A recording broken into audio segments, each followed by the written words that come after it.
Look, it's Zandi Wardle. Well, hello to you. I hope that you're good. Today I want us to talk about something that is pressing in South Africa. We all know that in South Africa and Africa entirely, there's high rate of unemployment. Abantu abaningi abasebenzi. And South Africa is not supposed to be one of the countries that are struggling.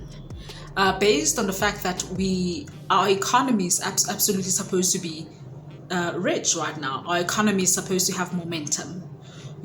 Why? Because we have all the resources. But let me start with this thing.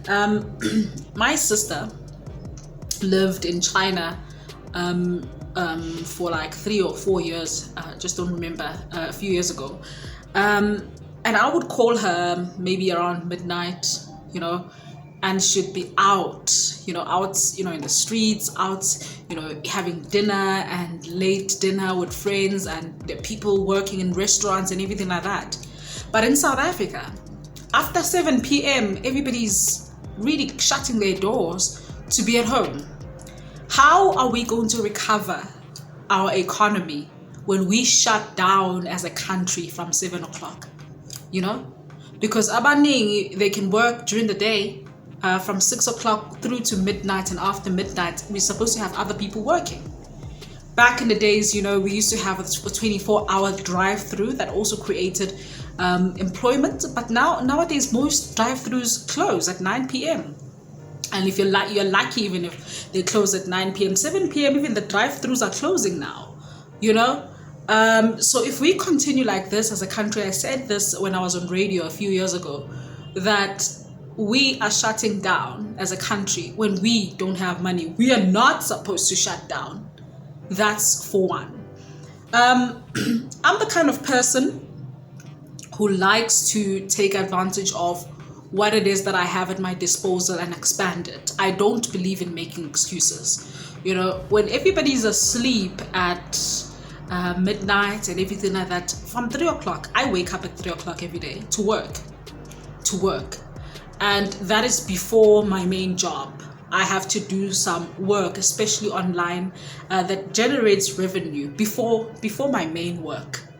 You get what I'm saying? Because I realize that me relying on my main job, I cannot pay the bills, all my bills from my house, I'm renting, to my car, petrol, food, electricity in Johannesburg. Guys, recently I bought electricity for 300 Rand, and guess how many units I got? I got 80 units. That won't last me even 2 weeks. It means at least I need above 600 for electricity in summer. In winter it goes up to 1,000 because nyawasawa makaza. So with all that, I cannot rely on just one salary, because I also have a family back home who may need me sometimes for support, here and there, and I can't just turn a blind eye. So a lot of people will look at me from the outside and say, oh, well, she's maybe one of the lucky ones. No, I made myself the lucky one. I wake up at 3 every day to work. By the time it's 9 o'clock, I've made, a lot of money. By the time people are getting to work, I've made enough money to support me, throughout the month. So that's the first tip I'm going to give to you. Another thing I've noticed, especially with young people, because we rely so much on education. Once you've gotten our degrees or a diploma or a certificate, now we wait and say, Sizolinda, maybe it's visa somewhere. And unfortunately, this rule my mom had when I was young. In her house, you would not wake up and eat. You'd wake up, clean your room, sweep the passages if you must, because there was a lot of us. We used to divide work. Okay, this week Zandi, you were sweeping outside. This week Z, you're cleaning the kitchen and stuff like that. My twin is Z. So we used to divide work like that. You wouldn't dare wake up and just eat. My mom would ask you, whose efforts are you eating? Whose efforts are you eating? Where is your contribution? So I feel like a lot of parents should implement this if they love their kids, because everything is based on principle. My mom was teaching us indirectly to say, You have not earned a right to eat if you haven't made a contribution. Now that I'm older, I know if I have to eat, I don't like waking up at 3 o'clock in the morning, but I have to. Why? Because I have to eat. If I don't wake up and do something and work, what am I going to eat? So unfortunately, a lot of parents are contributing to the unemployment these days. You have a child who's gone to varsity, she's waking up at 9, stretching herself, watching TV all day, or a child who didn't even go to varsity or anything like that, and they're just eating whatever, you even say, they like this type of ice cream, let me buy them this and let me buy them that. That is not love. That is not love. When you love your kids, you actually prompt them and help them become better. Help them not rely on you. When you love your kids, you make sure, that they don't need you. When you love your kids, you make sure that they don't need you. If they have to need you all the time, you're not showing them enough love. You are not empowering them. Okay, so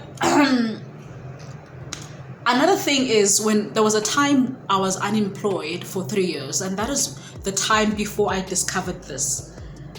And I was crying every day, praying. As a Christian, I believe so much in prayer. I was praying to God, no matter why, God, I have a degree.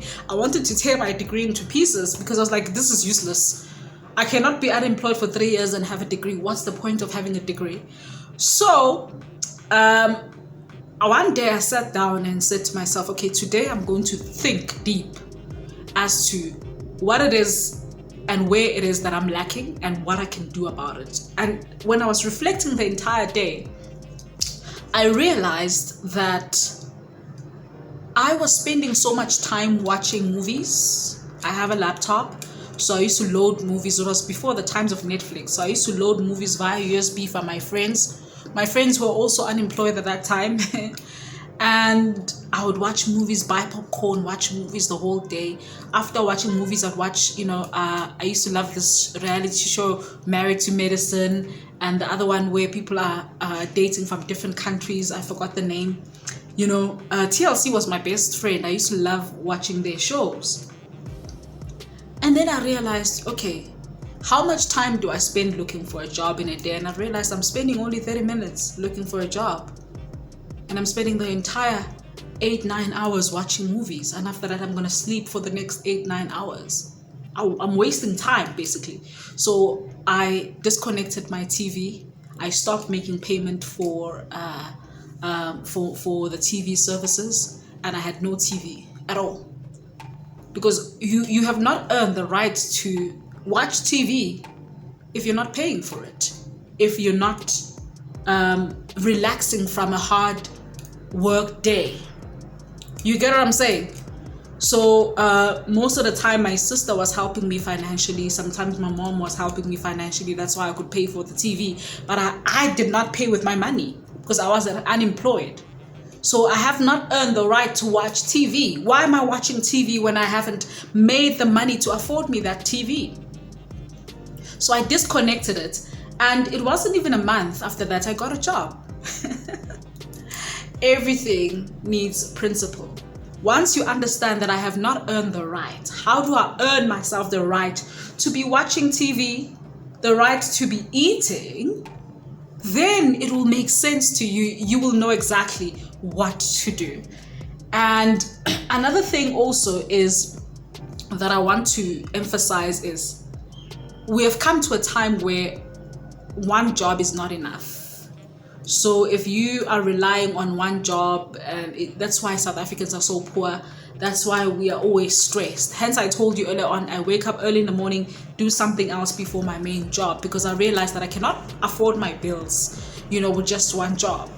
So if you go to other countries, every family has a business. It's almost like a bartering thing. This family is selling baked goods. The other family is selling oil. The other family is, South Africans, we have big yards. We have big yards, but you'll never see a person planting spinach if they're gifted in planting onions and everything like that and selling to the community. No, because that's low class for us. I've lived in Johannesburg for so many years that I used to look outside my window. I used to suffer insomnia, so around 2 a.m. after waking up to go to the bathroom, I'd not be able to sleep again. So I'd watch outside my window. Around 4, you'd see a woman coming in and setting up her table, and she would now switch on her paraffin stove, some of them the gas stove in town, and then they'd start making amagwenya. 5 o'clock when people start marching. Joburg has millions of people coming in every day. You just won't realize. 5 o'clock when people start marching, they're hungry. Khalela amagwenya and tea. They buy amagwenya. By the time it's 6 o'clock, the lady is packing everything. She's made 500 plus a day. But no, that is too low class for us. You know, that's why people coming from all over the world and selling and making money. We are buying, we are not selling anything. So if you are just the buyer and you have no services or no products to sell, oh my goodness. That's the reason why South Africans are suffering poverty. And I hope that when you watch this video, you will be inspired. I had to learn the hard way, and I'm still learning. I'm learning financial literacy. I'm learning to really truly separate wants and needs, and knowing that I need to save more than I spend. All that, it's still information that I'm trying to invest in, so that I'm a better person, because I've realized that I cannot go back to poverty, and it needs the mindset to change, and it needs the principles to be applicated, because it's not just something you wake up and you perfect in a day. It's something that you have to learn about, educate yourself on a daily basis. And I hope that you watching this video, you'll never be unemployed again, because you have everything in you to give you money. God bless. I'm Sandy Waddle.